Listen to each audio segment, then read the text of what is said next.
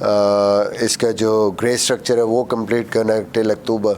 اگر ہمیں یہ فنڈز میں کوئی رکاوٹ نہ آئی تو میرا خیال میں 2023 جو ہمارا ٹارگیٹ ہے کہ انشاءاللہ یہ ہاسپٹل کمپلیٹ ہوگا اور اس میں پہلی سرجری ہوگی.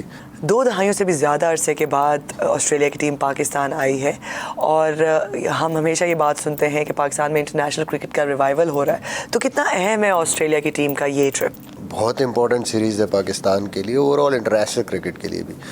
جب ایسی ٹیمیں جو پچھلے کافی عرصے سے انگلینڈ, آسٹریلیا, نیوزی لینڈ یا انڈیا, یہ وہ ٹیمیں ہیں جن کو ہم کہتے ہیں کہ ٹاپ کی جو 4 ٹیمیں ہیں, ان میں سے کوئی ٹیم پاکستان نہیں آئی, تو آئی تھنک پاکستان کے لیے ایک بہت بڑی سیریز ہے. آسٹریلیا کی فل اسٹرینتھ ٹیم آئی اور پاکستان کی کرکٹ کے لیے بہت ضروری تھا. اچھا, اس سیریز کے حوالے سے پاکستان بہت تنقید کی جا رہی ہے کہ وکٹ جو ہے وہ کافی ڈرائی ہے, پچ پہ تنقید ہوئی. آپ کا کیا خیال ہے کہ پاکستان کا جو پیس اٹیک ہے وہ کیا آسٹریلیا کے اسپیڈی گراسی پیس اٹیک کا مقابلہ کرنے کے قابل نہیں ہے؟ پچز تو پاکستان کے لوگوں کو اب لگ رہا ہے, پاکستان کی پچز ہمیشہ سے ہی ایسی رہی ہیں. پاکستان کی پچز لوگوں کو پتہ ہے کہ نیچر ایسا ہے کہ یہ بیٹنگ پچز ہوتی ہیں. یہاں پہ اگر پیچھے بھی آپ دیکھیں گے تو ہر ٹیسٹ کا رزلٹ نہیں آتا. obviously we need to just change that. کوشش ہمیں کرنی چاہیے کہ ہم ایٹ لیسٹ اگر ہر ٹیم انڈیا میں جب ٹور کرتی ہے کوئی بھی ٹیم آسٹریلیا, تو پہلے دن آپ دیکھیں اتنا اسپن ہو رہا ہوتا ہے. ایک طرف سے اکثر پٹیل پہلا اوور کر رہے ہیں, تو وہ پورا فائدہ اٹھاتے ہیں اپنی کنڈیشنز کا. ہمیں بھی کوشش کرنی چاہیے کہ ہم کیوں گرین پچز پہ یا باؤنسی پچز پہ کھیلیں اگینسٹ آسٹریلیا. وہاں جا کے ہمیں کھیلنا پڑتا ہے, تو ان کو بھی یہاں آ کے ہماری جو اسٹرینتھ ہے یا ہم ہوم گراؤنڈ کا یا ہوم پچز کا ایڈوانٹیج ہمیں ضرور لینا چاہیے. تو نہیں کہ ہر ٹیم لیتی ہے. ہاں یہ ضرور ہے کہ ہم وہ پچیں بھی نہیں بنا سکے. تو آئی تھاٹ کہ پہلا جو پنڈی میں آئی نو کہ پنڈی ایسی پچ ہے کہ یا وہ آپ فاسٹ بولر کے لیے سپورٹنگ بنا سکتے ہیں یا پھر وہ بیٹنگ پچ بنتی ہے. وہاں پہ اسپن پچ بہت مشکل ہے. تو وہ وینیو مجھے لگتا ہے کہ ایسی ٹیم کے خلاف جس کے خلاف آپ نے اسپن پچ بنانی ہے وہ بنا نہیں سکتے. تو وینیو مجھے نہیں لگتا کہ پاکستان کو اس نے سوٹ کیا. Karachi I think good pitch تھی, رزلٹ آنا چاہیے تھا, but Australia played very well.